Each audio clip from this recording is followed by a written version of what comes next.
প্রিয় দর্শক, সাজ্জাদ কাদিরের প্রীতি এবং শুভেচ্ছা নিন। এই মুহূর্তে আপনাদের সামনে কথা বলতে এসেছি ডক্টর ইউনূসের যত সব রাষ্ট্রবিরোধী কার্যকলাপ, এই প্রসঙ্গটা নিয়ে কথা বলবো। আপনারা ইতিমধ্যেই বুঝতে পারছেন ধীরে ধীরে যে ডক্টর মোহাম্মদ ইউনূস বাংলাদেশ বিরোধী কার্যকলাপ করতেই ক্ষমতায় আসীন হয়েছেন এবং ক্ষমতা দীর্ঘায়িত করবার যত রকমের ষড়যন্ত্র আছে সেগুলো করে যাচ্ছেন একের পর এক। কারণ ক্ষমতাটাকে যদি দীর্ঘায়িত করা যায় তাহলে এই দেশটাকে পুরোপুরি পরাধীন করে অন্যের হাতে তুলে দেওয়া সম্ভব হবে। এই জন্যই তিনি ক্ষমতা দীর্ঘায়িত করতে চাইছেন। ক্ষমতা যদি দীর্ঘায়িত করতে না পারেন, এই বিষয়টিও তার মাথায় রয়েছে। এই মাথায় থাকবার কারণে তিনি বাংলাদেশ বিরোধী নানা রকম কর্মকাণ্ড অতি দ্রুততার সাথে সম্পন্ন করবার প্রচেষ্টা নিয়েছেন। আপনারা ইতিমধ্যেই খবর পেয়েছেন যে আমাদের ঠিক পার্শ্ববর্তী একটি দেশ মিয়ানমারের বিদ্রোহী গোষ্ঠীর সাথে বাংলাদেশ ট্যাগ হয়েছে কিভাবে, মানবিক করিডোর বিষয়ে। এবং এই মানবিক করিডোরের অর্থ হচ্ছে এই মানবিক করিডোর দিয়ে মিয়ানমারের বিদ্রোহী গোষ্ঠীকে, আরাকান আর্মিকে, মিয়ানমারের সরকারি বাহিনী জান্তা সরকারের সাথে যুদ্ধ করবার যত রকমের সহযোগিতা, অস্ত্র শস্ত্র থেকে শুরু করে সব ধরনের সহযোগিতা দেবার জন্য বাংলাদেশ ইতিমধ্যেই নীতিগতভাবে সিদ্ধান্ত গ্রহণ করে ফেলেছে। আপনারা ইতিমধ্যেই জানতে পেরেছেন, সরকারের তরফে জানতে পেরেছেন, দেশি বিদেশি গণমাধ্যমের কল্যাণে জানতে পেরেছেন। এটি একটি দীর্ঘ ষড়যন্ত্রের একটি অংশ, মার্কিন সেই ডিপ স্টেটের একটি অংশ।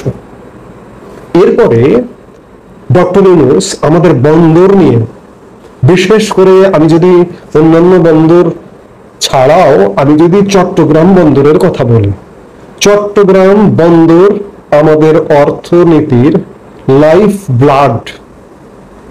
শরীরে যদি রক্ত না থাকে মানুষ বাঁচে না, প্রাণী বাঁচে না, প্রাণ থাকে না।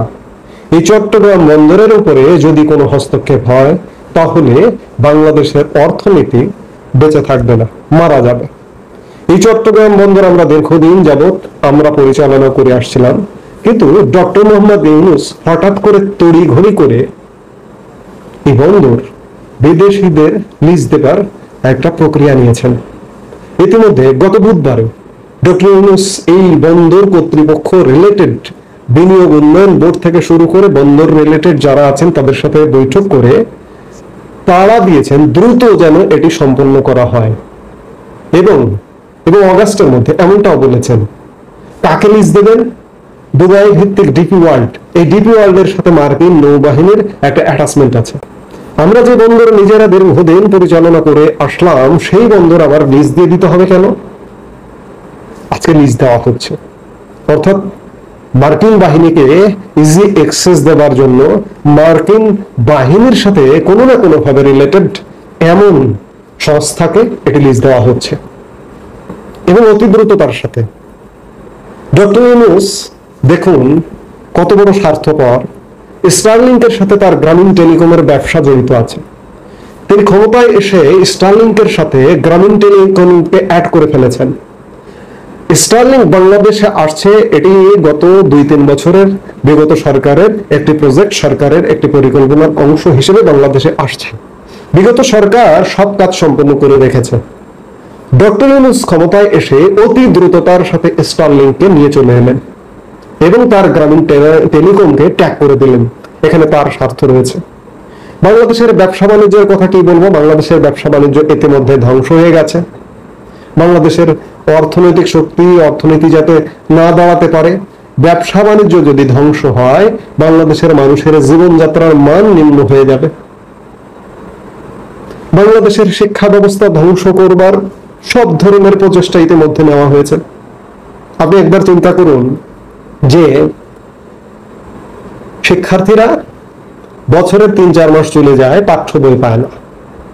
শিক্ষা প্রতিষ্ঠানে হানাহানি মারামারি লাগিয়ে দেওয়া হয়েছে, লাগিয়ে রাখা হয়েছে। আজকে এই সরকারটির 9 মাস হয়ে গেল। 9 মাস হয়ে আর 3-4 দিন পরে 9 মাস হয়ে আমরা 10 মাসে করতে যাচ্ছি। আজ পর্যন্ত শিক্ষা প্রতিষ্ঠান শান্ত করতে পারেনি সরকার, আইন শৃঙ্খলা পরিস্থিতি শান্ত করতে পারেনি।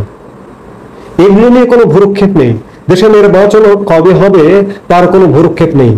নির্বাচন নিয়ে ঘন ঘন মিটিং করেন ডক্টর মোহাম্মদ ইউনূস।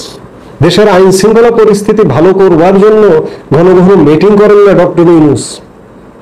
দেশের ব্যবসা বাণিজ্য উন্নয়নের জন্য ঘন ঘন মিটিং করেন না ডক্টর মোহাম্মদ ইউনূস।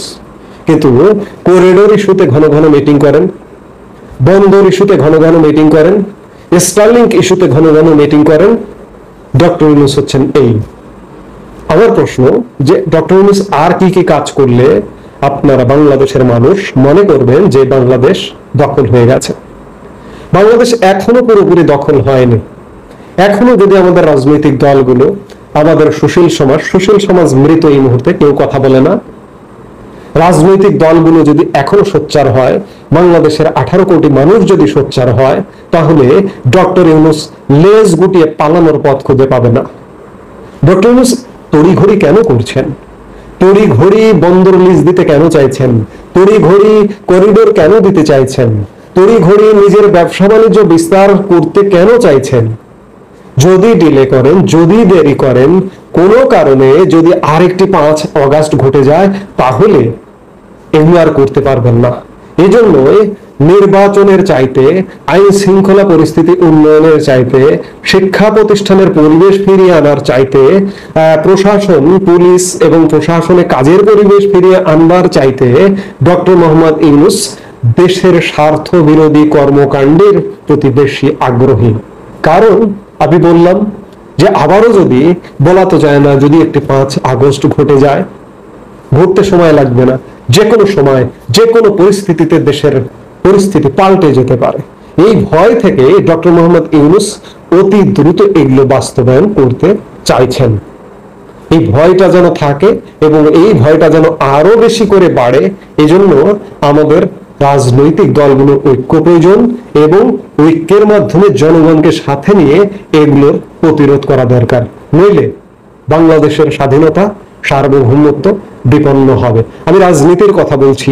আমি এই মুহূর্তে আবারও বলবো, গতকালকের বক্তব্যও বলেছি, আবারও বলবো, বিএনপি এই ক্রান্তিকালে দায়িত্ব পালনটি করতে পারে এবং বিএনপি সবাইকে নিয়ে, শহীদ প্রেসিডেন্ট জিয়াউর রহমানের বিএনপি কিন্তু বাংলাদেশে বহুদলীয় গণতন্ত্রের পুনঃপ্রবর্তন করেছিল। এই বিএনপি কিন্তু বাংলাদেশকে নিয়ে ঘুরে দাঁড়াতে পারে। বিএনপি ছাড়া এই মুহূর্তে আমি কাউকে দেখছি না। আওয়ামী লীগ একটি প্রধান রাজনৈতিক দল, কিন্তু আওয়ামী লীগকে প্রতিহত করছে সরকার, সরকারের রাজনৈতিক দল এনসিপি, জামাত, একই সাথে বিএনপিও করছে। কিন্তু আওয়ামী লীগের সাথে এদিকে ফাটাফাটি করবেন, এদিকে দেশ ধ্বংস হয়ে যাবে, এদিকে দেশ বিক্রি হয়ে যাবে। আপনাদেরকে আরেকটি কথা বলা প্রয়োজন যে আপনাদের মাথায় আওয়ামী লীগ করে ব্যস্ত রাখবার কিন্তু একটা প্রচেষ্টা চলছে। আপনার ওদিকে আওয়ামী লীগকে নিয়ে ব্যস্ত থাকবেন, এদিকে দেশ ধ্বংসের পথে চলে যাবে। এইরকম একটি পলিসি নেওয়া হয়েছে। এজন্য সবাইকে জাগতে হবে, সবাইকে সচেতন হতে হবে। এই মুহূর্তে এ পর্যন্ত। সবাই ভালো থাকুন, সুস্থ থাকুন। আমাদের ভিডিওগুলো নিয়মিত পেতে সাবস্ক্রাইব করুন Sajjad Kadir and the Legends YouTube channel এবং লাইক, কমেন্ট, শেয়ার করে সাথে থাকুন।